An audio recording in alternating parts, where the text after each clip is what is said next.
আমাদের গোভাগানি সার্থক। এক পর্ব শেষ।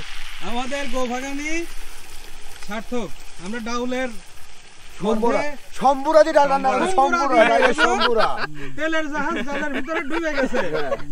পানি দাও, পানি দিয়ে ই করে দাও একটু। তেলে তেল বলো ভাই, তেল এসে তেল ডালে সম্বুরা দেওয়া হয়ে গেছে। ডালের কিমা হয়ে গেছে নাকি? তো ওরঙে খুলে গেল, ওরঙে খুলে গেছে, ওরঙে খুলে গেল। একটু চারদিক থেকে ই করে দেন তো। হাত দিয়ে দাও, হাত দিয়ে দাও। তো আসলে হাত লাগাও। ডাউলের একটা ঘ্রাণ আসছে, এখনো সেইভাবে পরিপূর্ণ ঘ্রাণ পাইনি, একটু ওয়েট করতে হবে। আর যে পাঁচফোড়ন দেওয়া হয়েছে, পাঁচফোড়ন তো আনেছিলেন? হ্যাঁ, সম্বুরা সম্বুরা, পাঁচফোড়ন কোন সম্বুরা। ডাল মে কুছ কালা হে, ডাল মে কুছ কালা হে। ডালে সম্বুরা দিয়ে ডাল রান্না সম্পূর্ণ করলেন সিনিয়র বাবুর্চি মোহাম্মদ আব্দুল ওয়াহাব মুন্সি। তাকান এদিকে তাকান। তো আসলে আমাদের এই মাঠের ভিতরে, একদম ফাঁকা মাঠের ভিতরে বট গাছের পাশে, এখানে নাকি অনেক বড় ভয়ঙ্কর ভূত আছে। আর সাপ নাকি আছে? সাপ নাকি আছে? তো আসলে আমরা এখন যাব ওখানে, আমাদের কবুতরের বাচ্চা ছোলা হচ্ছে, কৈতর। এই এখানে দেখেন লাইটের আলোয় কৈতর। এখন তো আমাদের যে বিদ্যুৎ ব্যবস্থা, এটা তো ভালো, ঠিক আছে, সব জায়গায় মোটামুটি বিদ্যুৎ আছে। যখন আগে বিদ্যুৎ ছিল না, তখন তো দূরে যদি কোথাও আলো জ্বলতো, তখন কিন্তু ওই আলোকে আমরা ভূতের আলো বলতাম বা ভৌতিক আলো। দেখা গেছে দূরে আলো জ্বলতেছে, সেটা যে জিনিসের আলোই হোক, আমরা বলতাম যে ভয়ঙ্কর আলো বা ভূতের আলো। সেই ভূতের আলো সম্পর্কে আমরা একটু জিজ্ঞেস করবো আমাদের আঙ্কেলের কাছে। বলেন তো, সেই ভূতের আলোর কাছে কোনোদিন গেছেন বা ওই আলো সম্পর্কে বলেন। ধন্যবাদ বাঁধন আপনাকে। খুব ছোটবেলায় যখন আমার মনে আছে, আমরা আখের চাষ করতাম, তো যখন পৌষ মাসে আখ মারাই করতেছি, হঠাৎ করে, তখন তো বিদ্যুৎ ছিল না, অনেক দূরে একটা আলো মিটি মিটি করে জ্বলতেছে। তো আমাদের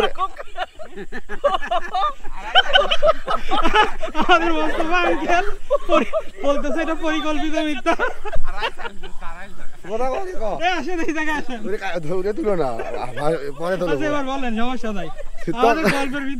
তখন আমার সাথে আরমান নামে এক ব্যক্তি ছিল, তাকে মামা রাখতাম। তো বলতেছে, মামু অনেক দূরে আলো মিটিমিটি করতেছে, এটা নাকি ভূতের আলো। তো কয় চলো, উদ্দেশ্য আমরা এখন ওটা দেখতে যাব। এখন হাঁটা শুরু করছি, একদম সোজাসুজি শুকনা মাঠ, যত দূর যাইতেছি ওই আলো তত ওইদিকে চলে যাইতেছে, কিন্তু ভয়ও লাগতেছে মাঝপথে এসে। কিন্তু কাছে অনেক দূরে গিয়ে দেখি যে একটা ঘরের মধ্যে ছোট্ট একটা টিপটিপ করে বাতি জ্বলতেছে। আসলে ভূতের আলো বলতে কোনো কিছু নেই, এটা আজগবি, এটা ভৌতিক গল্পর মতো। ভূতের আলো বলতে কোনো কিছু নাই। ওকে, আচ্ছা, আমি এখন একটা জিনিস দেখাবো। আমাদের যে রান্না আছে, এদিকে লাইট ধরেন, এই যে কুদাইল হাতে দাঁড়িয়ে আছে, বুঝে গেছে? দূরে যদি এইভাবে কুদাইল হাতে লাইট ধরে দাঁড়িয়ে থাকে, তাহলে কি একে ভূতের আলো বলা যাবে? লাইটের সহযোগী দারুন। এই যে কোদাল হাতে দেখেন, আমরা যে চাষার ছেলে, চাষার পোলা, ঠিক আছে, লাইটের স্ট্যান্ড দেখেন, এটা হচ্ছে একদম অরিজিনাল খাঁটি। আমাদের আপনার কেমন লাগতেছে এখানে এসে? এটা অন্যরকম একটা অনুভূতি, এটা বলে শেষ করা যাবে না। আসলে ভাষায় প্রকাশের মতো না। আমাদের আন্টি কি জানে এখানে আইছেন? হ্যাঁ জানে। আসতে চাই নাই? আসতে তো চাইছিল, কিন্তু কি করার আছে, এলাও তো নাই, এর জন্য তো সমস্যা নাই। না, অনুমতি নিয়েই আইছে বাবা। আচ্ছা, এই যে আমাদের আরেকজন আঙ্কেল আছে, সে খুবই ব্যস্ত মানুষ, মানে সব থেকে ব্যস্ততা এনার বেশি, কারণ যে কোনো অনুষ্ঠানে এনার ব্যস্ততা বেশি। এই যে ব্যস্ততা ছেড়ে আমাদের ভিতরে আসলো, আগে বলেন আমাদের আন্টি কি কিছু বলবে কিনা? কারে বলছো? আপনারে বলতেছি। না, সে কিছু বলবে না, সে বলার মতো কোনো ভাষাই রাখে না। আপনি কি এখানে এসে খুশি?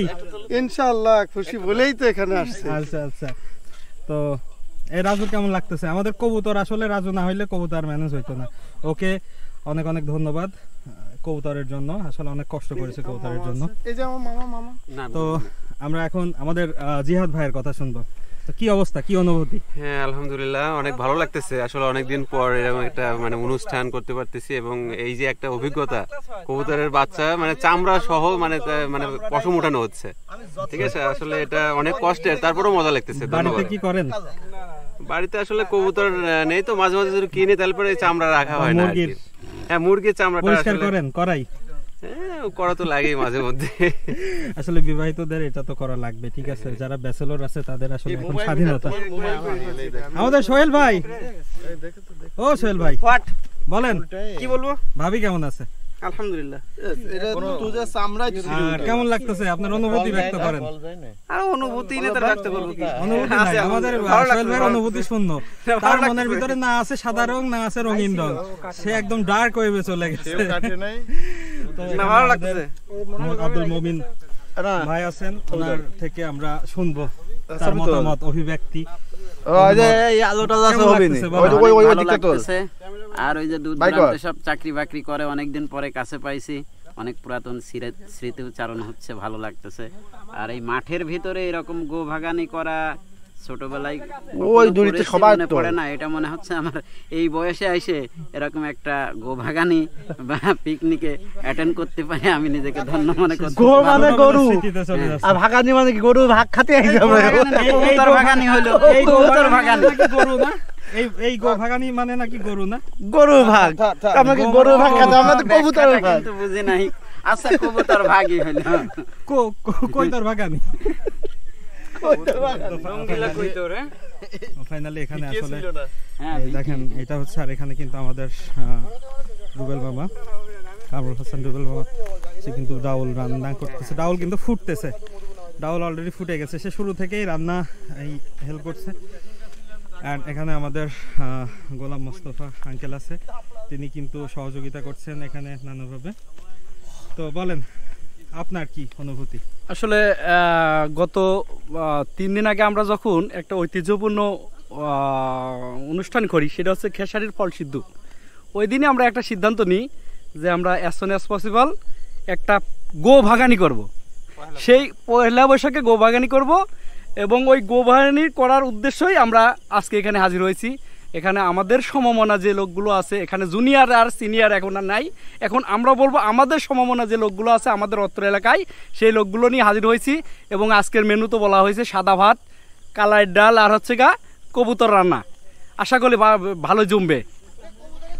তো কবুতরের গোশত তো ফাইনালি কিন্তু অনেক ভালো লাগছে। এখানে কিন্তু নবীন প্রবীণ মিলেমিশে একাকার, কে ছোট কে বড়, এখানে নেই কোনো ভেদাভেদ। তো ফাইনালি বৈশাখ মাসের প্রথম দিনে প্রতিবারই কম বেশি ঝড় বৃষ্টি হয়, সেটা কিন্তু আজকে নেই। প্রচণ্ড তাপদাহ গেছে সারাদিন, আর এখন মোটামুটি ঠান্ডা আছে। আর এই খৈরেলের বিলির এই যে জায়গাটা, যেখানে আসলে বৃষ্টির জন্য নামাজ পড়া হয়, প্লাস এখানে প্রচুর পেঁয়াজ হয়, এখান থেকে কিন্তু পেঁয়াজ ওঠানো হয়েছে। আমরা এই চুলা করার সময় গুপ্তধন হিসেবে পেঁয়াজ পাচ্ছিলাম। যাই হোক ফাইনালি এখানে ডাউল ফুটে গেছে, আর রান্না প্রায় মাঝামাঝি দিক বলা যায়। এরপরে ভাত হবে, এরপরে আমাদের কৈতর রান্না হবে। আমাদের সোহেল ভাই এখানে বিশেষজ্ঞ আছে, সে চাকবে। অ্যান্ড সোহেল ভাইয়ের ওয়াইফ যদি কোনো সময় ভিডিওটা দেখেন তাহলে পারে বলবেন তো বাড়িতে কি কোনোদিন চাইকি আপনাকে হেল্প করেছে কিনা, যদি না হয় তাহলে কিসের বাড়ি দেবেন সেটা আপনি জানেন। আবারও লবণ,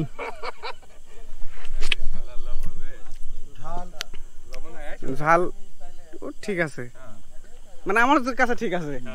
ঝাল ঠিকই আছে, ঝাল পর্যাপ্ত পরিমাণ গেছে। ওকে আর আমি একটু কিছু বলতে চাচ্ছি। হ্যাঁ বলবে, আরো বলবে সোহেলের। ক্যামেরায় বলবেন? হ্যাঁ মানে সারাদিন ছিল তাপদাহ, এখন হচ্ছে চন্দ্রদাহ হচ্ছে। এখন চাঁদ আছে নাকি? হ্যাঁ চাঁদদাহ, এখন হচ্ছে চাঁদদাহ। জিলহজ, কি জিল হয়? শাওয়াল মাসের চাঁদ চলছে। আমি দেখলাম আপনি জানেন কিনা। তুই জানিস না সেটা বলবি না। আমি তো বললাম শাওয়াল মাসের চাঁদ। হচ্ছে না রে, কি করতেছিস তোরা? এনে এনে কি হচ্ছে রে? কিরাই দেখ না কি হচ্ছে? এনে কি হচ্ছে রে? ডাল নাদা হচ্ছে, ডাল নাদা। তোরা কি ডাইলে কি সম্বুরা দিছিস? আর ওরা কারা? কোথা থেকে এলো এরা? তোরা কইতে আইছিস? তোরা কারা?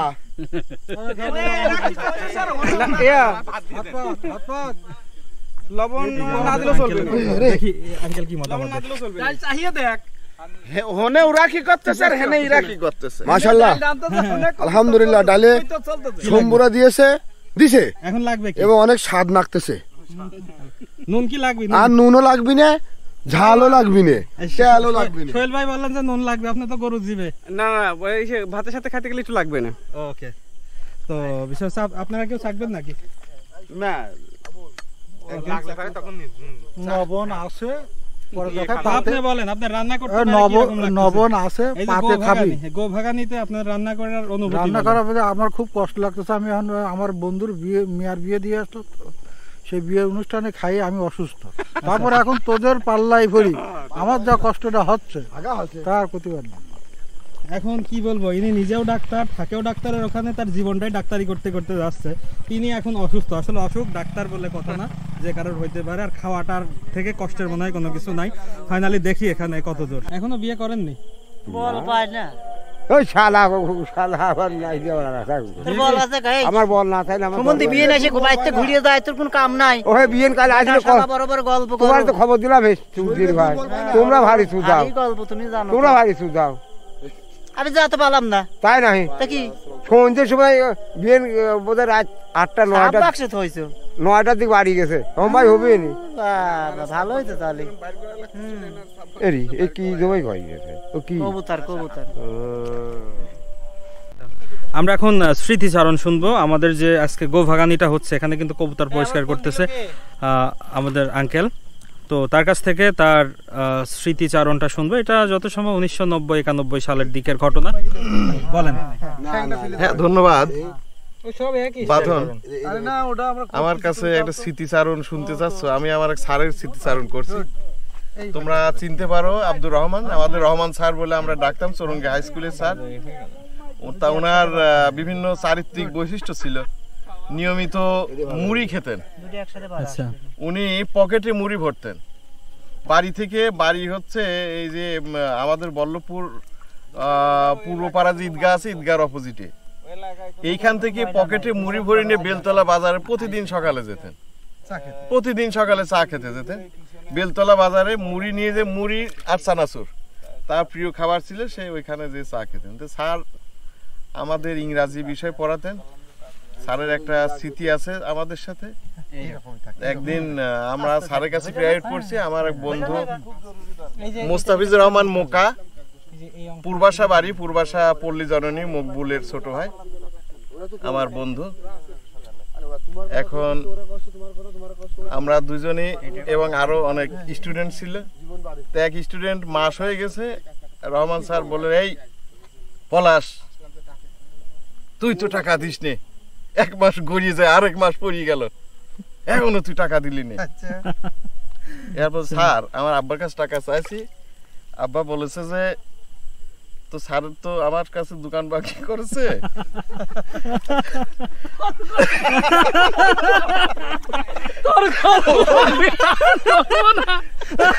এই টাকা দিয়ে ওই টাকা মিলা ঝুলিয়ে যাই করবো না সামনের সপ্তাহে। স্যার রেগে উঠে বলছে, কোনো কাটাকাটি নাই, তোর বাবা আমার কাছে পাবি, আমি তোর বাপের কাছে দেবো, আমি তোর কাছে পাবো, তুই আমার কাছে দিবি, কোনো কাটাকাটি চলবি না। এইবার স্যারের আরো স্মৃতি আছে, চমৎকার মনের মানুষ ছিলেন। একদিন ইংরাজি পড়াচ্ছেন, আমি আর ওই আমার দোস্ত মোকা মোস্তাফিজুর রহমান, দুইজনের একই নাম, আমার নাম মোস্তাফিজুর রহমান, ওর নাম মোস্তাফিজুর রহমান, দুইজনে একই সাথে বসতাম।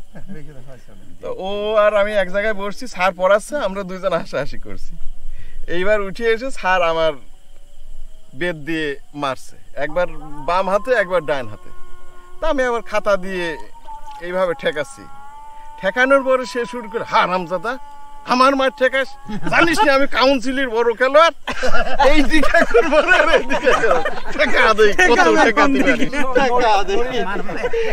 নড়িলাঠি খেলোয়াড়, কাউন্সিল খেলা মানে নড়িলাঠির একটা ক্যাটাগরি আছে, লাঠি খেলা। তো অনেক স্মৃতি আছে। আরেকটা স্মৃতি হচ্ছে, একদিন স্যার পাশ দিয়ে হেঁটে যাচ্ছে, আমি আর আমার ওই দোস্ত মোস্তাফিজ সাইকেল নিয়ে যাচ্ছি। তাকে আমাদের প্রচলন ছিল, স্যারের দেখলে আমরা সাইকেল থেকে নামতাম। তো ওই দিন মোস্তাফিজ বলল যে, স্যার দেখি নাই, চল পাশ কেজি পাড়া। যাই হোক, আমরা বেরো চলে গেলাম। ফেরার পথে স্যার আমাদের দাঁড় করাইলেন, এই তোরা তুই হারামজাদা কোন যাচ্ছিস? আমি তো তাড়াহুড়ি করে নামলাম, নামার পরে এই মুস্তাফিজ তুই কি কে আমার সামনে দিয়ে চলে গেলি তখন সাইকেলে চড়ি আরাম দাদা চুল ধরে ওই জায়গায় মার রাস্তায় মার শুরু হলো আমি তো সাইকেল ফেলে রেখে তোর